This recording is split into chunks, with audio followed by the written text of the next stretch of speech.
బ్రహ్మచారి ఏ crime చేసి జైలుకి వెళ్ళారు, ఎన్ని నేరాలు చేశారు, జైల్లో ఉన్న తర్వాత అతనిలో మార్పు తీసుకొచ్చిన వ్యక్తి ఎవరు, జైల్లో ఉన్నప్పుడు అతని కుటుంబం ఎలాంటి కష్టాలు పడింది, జైలు నుంచి బయటకు వచ్చి అతను ఇప్పుడు ఎలాంటి జీవితం కొనసాగుతున్నారు, ఇప్పుడు ఈ జీవనంలో ఎలాంటి ఇబ్బందులు ఉన్నాయా లేదా ప్రశాంతంగా కొనసాగుతున్నాడా అనే విషయాల్ని బ్రహ్మచారి అంటే తెలుసుకుందాం. బ్రహ్మచారి నమస్తే అండి.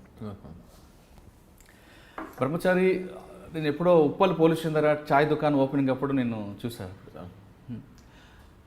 అసలు మీది ఏ ఊరు, ఎందుకు చెర్లపల్లి జైల్లో దాదాపు 15 సంవత్సరాలు ఉండాల్సి వచ్చింది, ఎలాంటి క్రైమ్ 5 సంవత్సరాలు ఉండాల్సి వచ్చింది, ఎలాంటి క్రైమ్ చేసావు అనే విషయాన్ని ఒకసారి చెప్పు.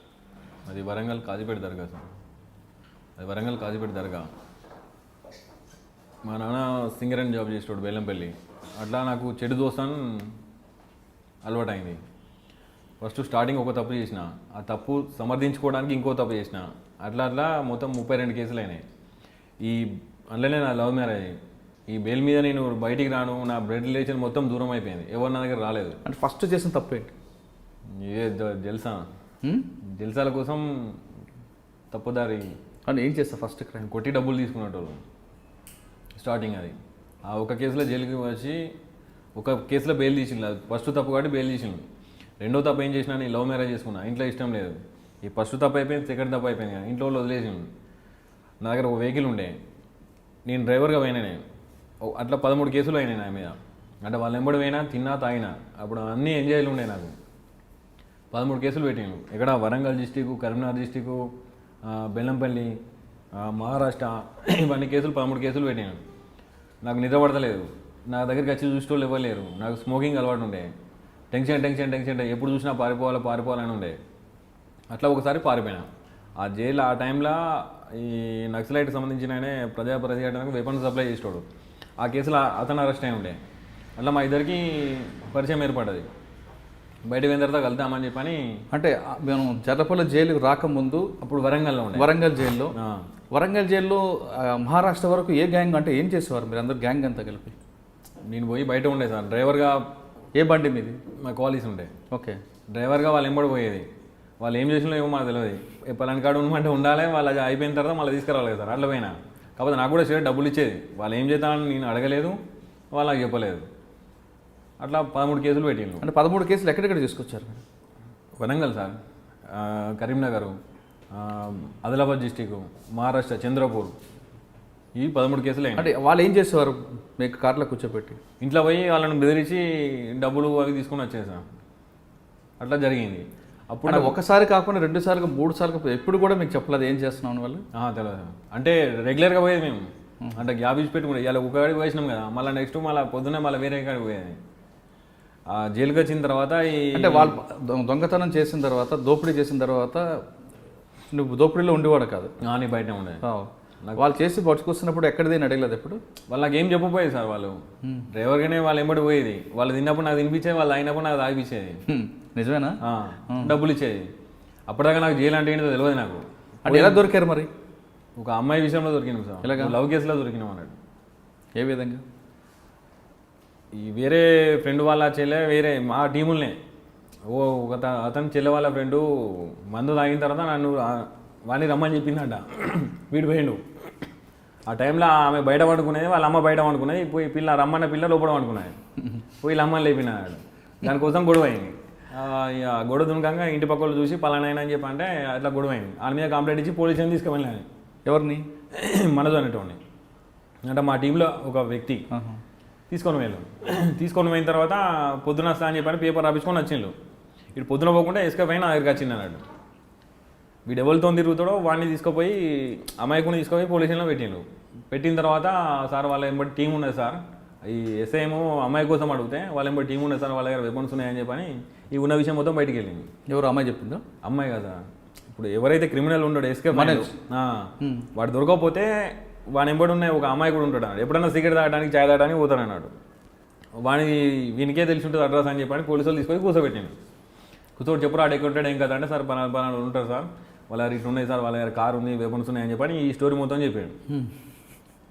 చెప్పి వాడు వారిపోయిన తర్వాత అట్లాంటి ఒక్కొక్కరిని మొత్తం క్యాచ్ చేసి కేసులు పెట్టిండు. అంటే 18 కేసులు అయిన తర్వాత దొరికారు. 13 కేసులు సార్. 13 కేసులు అయిన తర్వాత దొరికారు. వెపన్స్ ఎక్కడి నుంచి వచ్చాయి? వాళ్ళు అప్పుడు నాకేం సంబంధం లేదు సార్, వెపన్ కోసం తెలియదు, నాకేం కోసం తెలియదు, పట్టుకొని కూడా పట్టుకోలేదు నేను. ఫస్ట్ టైం జైలుకి వచ్చిన తర్వాత ఫస్ట్ టైం ఇంట్రాగేషన్ ఏ విధంగా చేశారు?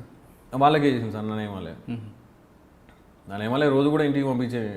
అప్పుడు 10 రోజులు ఏమో ఉంచుకున్నారు, రోజు కూడా ఇంటికి పంపించేది. కానీ తర్వాత మాత్రం రిమాండ్ చేశారు. నా రిమాండ్ చేశాను. జైల్లో ఎలాగుంది? వరంగల్ జైల్లో ఫస్ట్ టైం వెళ్ళారు సార్. ఏమనిపించింది అప్పుడు? ఏమో అది బతికి వేస్ట్ అనిపించింది సార్. అంటే అమ్మా నాన్న అప్పుడు ఏం బాధపడలేదా? రాలేదు వాళ్ళు ఇక నాకు, మళ్ళీ వాళ్ళు నా దగ్గర రాలేదు. 4 రోజులు ఉన్నా సార్, వేసుకోవడానికి బట్టలు కూడా లేకుండే సార్. అప్పుడు ఇక పారిపోదామని చెప్పని అనుకున్నాను నేను. అప్పుడే ఆ ముఖేష్ శర్మ అనేటైనా పరిచయం అయింది నాకు. ఎవరు? ముఖేష్ శర్మ. ఓకే. ఆయన యూపీ, అదే వెపన్ కేసులో అతను వచ్చిండు. మేము చేసింది ఏం లేదు కానీ పేపర్ స్టేట్మెంట్ పెద్దగా వచ్చింది సార్ మొత్తం. అయితే అందరు పిలిచి నన్ను అడిగేది, అట్లా ఎట్లా చేసిండు, ఏంటి, ఎట్లా పోయింది, ఎట్లా వచ్చింది అని చెప్పి అడిగేది సార్. చెప్పి నా తలగా ఖరాబ్ అయిపోయేది. నా బాధ నాకుంటే వాళ్ళు అడిగేది టార్చర్ అనిపించేది సార్. ఆయన చెప్పిండు అన్నాడు, బయటకు వచ్చిన తర్వాత కలుగు, నీకు ఏమైనా హెల్ప్ కావాలని నేను చేద్దా అని చెప్పని అనుకున్నాడు అన్నాడు. నేను చెప్పిన నాకు వేరే దారి లేదురా బాయ్, నేను ఎస్కేప్ ఒకటే నాకు అని చెప్పంటే సరే బాయ్ అని చెప్పని అతనికి బెయిల్ ఒక 2-3 రోజులు బెయిల్ వచ్చేది. ఆ బెయిల్ వచ్చి వెళ్ళిపోయిన 3 రోజులకు నాకు ఇంటర్వ్యూకి వచ్చాను. ఇంటర్వ్యూకి వచ్చి కొన్ని సామాన్లు కావాలి తీసుకొచ్చి ఇచ్చిండు నాకు. తీసుకొచ్చిన తర్వాత నేను మహబూబ్నగర్ కోర్టు ఉండే నాది. పేచి పోయేటప్పుడు ఎస్కేప్ చేపించడానికి కూడా ట్రై చేసిండు నేను. ఒకసారి అయితే కాలేదు, నెక్స్ట్ టైం నేనే అయితే నువ్వు రాకని చెప్పి నేనే ట్రై చేసిన. ఫస్ట్ టైం ఏ విధంగా ట్రై చేశాడు ఆయన సార్? నేను ఎస్కేప్ చేయడానికి ఎలా ట్రై చేశాడు? కొడదామన్నాడు అలా. ఎవరిని? పోలీసు వాళ్ళని. అప్పుడు వీలు కాలేదు. నెక్స్ట్ టైం పోయినాం. ఎలా పారిపోయావు? పోయినా సరే అయిపోయింది కదా కేసు కూడా అయింది కాబట్టి ఎలా పారిపోయావు? కోర్టు దగ్గర 2 కానిస్టేబుల్ కొట్టి కంపౌండ్ దొరికి. ఏ కోర్టు దగ్గర? మహబూబ్నగర్. కానిస్టేబుల్ కొట్టి పారిపోయి గోడ దూకి. ఓకే. తర్వాత పోలీసులు పట్టు దొరకలేదు అప్పటికి? దొరకలేదు. ఎక్కడ పారిపోయి? మహబూబ్నగర్. పారిపోయి హైదరాబాద్కి వచ్చిన. ఓకే. అంటే దాంట్లో పోలీసులు వెహికల్ చెకప్ ఏం లేదు? మరి చేతికి హ్యాండ్ కప్స్ ఉంటాయి కదా? లేవు, కోర్టు దగ్గర తీస్తారు కదా. ఓకే. హైదరాబాద్ వచ్చి ఏం చేస్తావు? ఆయన కలిసావా ముఖేష్ని? ఫోన్ చేసిన సార్ అతనికి. అతను నా నంబర్ నా దగ్గర ఉండే, ఫోన్ చేసిన నేను. ఫోన్ చేసిన తర్వాత 2 days తర్వాత వచ్చిండు ఆయన. వచ్చిన తర్వాత మళ్ళీ ఇలా కేసులు చేద్దామని చెప్పని అనుకున్నాం సార్. అప్పటిదాకా నాకు జైలు పోలీస్ స్టేషన్ ఏంటిదో నాకు తెలియదు. లోపలికి ఒక 1 వారం రోజులు ఉన్నదా అర్థమైంది నాకు, క్రైమ్ ఎట్లా చేయాలి ఏంటిదని అర్థమైంది. జైల్లో ట్రైనింగ్ అయ్యింది. వెపన్స్ కావాలని చెప్పంటే సరే నేను తీసుకొస్తా అన్నాడు. 2 వెపన్లు తీసుకొచ్చాను. ఎక్కడి నుంచి? అక్కడి నుంచి యూపీ నుంచి. ఓకే. వెపన్ తీసుకొని వచ్చాను. తీసుకొని వచ్చిన తర్వాత ఎందుకు వెపన్స్ కావాలని అడిగావు? క్రైమ్ చేయడానికి.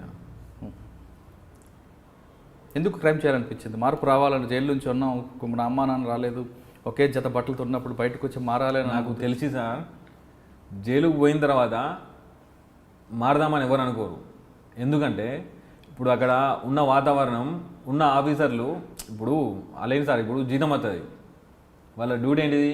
రావాలి, ఆఫీస్కి రావాలి, వారానికి ఒకసారి రౌండ్కి వస్తారు, వాళ్ళు వచ్చే ముందు పినాయిలు చల్లుతారు, కొంచెం సోప్ టాప్ చేస్తారు, అయిపోతుంది. మీకు ఏం ప్రాబ్లం ఉన్నది ఏంటిదని చెప్పని ఒక ఆఫీసర్ మాట్లాడారు. వాళ్ళ బాధలు ఏంటిదో తెలుసుకోరు. వాళ్ళు ఇట్లా 5 నిమిషాలు వచ్చి ఇట్లా పోతారు సార్. వాళ్ళకి ఏం అవసరం లేదుగా, అడగరు.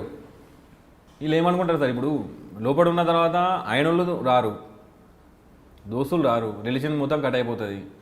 ఇంకోటి రిమైండ్ అంటే చిన్న కేసులను పెద్ద కేసులను అందరినీ ఒక దగ్గర కలుపుతారు సార్. వాళ్ళకి ఏం పని ఉంటుంది?